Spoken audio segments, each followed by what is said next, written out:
Masjid ini terletak di Jalan Jenderal Sudirman, Kelurahan Pengatungan, Kota Bengkulu. Bangunan ini pada abad 19 bentuknya sangat sederhana. Dibangun dari bahan kayu dan beratapkan daun rumbia.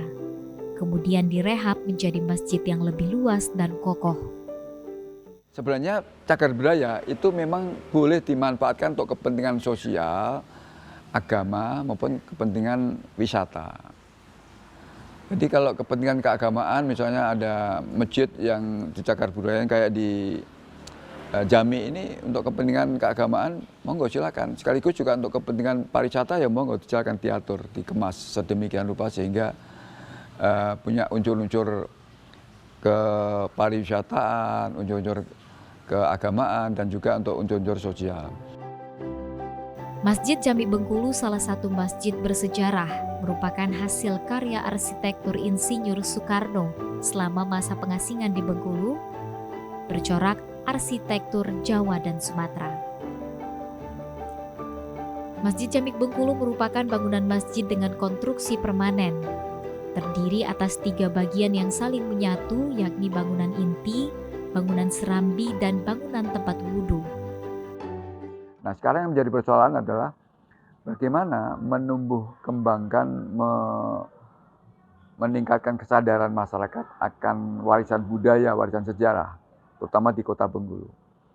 Memang di sekolah-sekolah tidak diajarkan, tapi ini kesadaran ini kan timbul dari sebuah proses yang panjang, tidak begitu melihat langsung sadar kan enggak. Nah harus melalui proses. Nah proses ini kan memang harus dilalui. Nah sekarang ini kalau ada rangkaian kegiatan-kegiatan yang mengarah kepada penyadaran kebudayaan, maka perlu masyarakat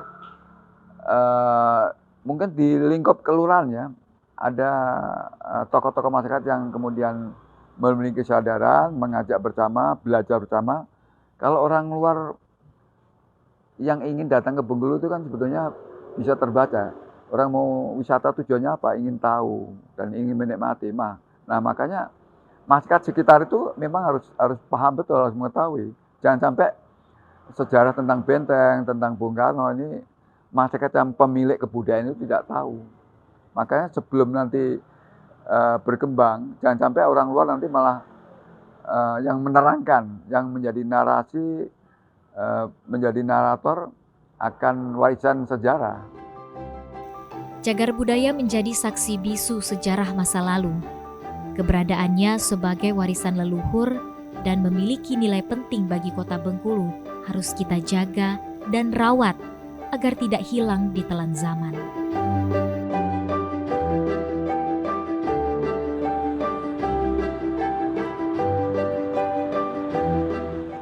Pemirsa, cagar budaya yang merupakan warisan, bukti dan saksi sejarah kemerdekaan Indonesia adalah kewajiban kita untuk menjaganya. Bukan hanya pemerintah tetapi juga sebagai masyarakat dan warga negara yang baik yang mencintai negaranya. Saya Lesiaka pamit undur diri, sampai jumpa di Lensa Rafflesia episode berikutnya.